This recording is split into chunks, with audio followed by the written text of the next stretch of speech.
Beş yıldır eşim vefat etmiş. 7 tane çocuğum var. Yetim Vakfı'nda ben para alıyorum. Yani yardım alıyorum, ben yalan atmam. İşte benim bir hafta oluyor, benim evim yandı.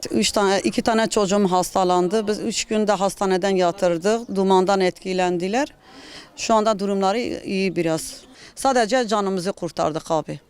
Ama ev kullanılmıyor. 3 gündür, 10 gündür annemlerde kalıyoruz abi. Benim beyaz eşyalarım, evimde hiçbir eşya kalmadı. Sadece destek istiyoruz abi, yardım. Yani yardım yapsalar çok iyi seviniriz abi.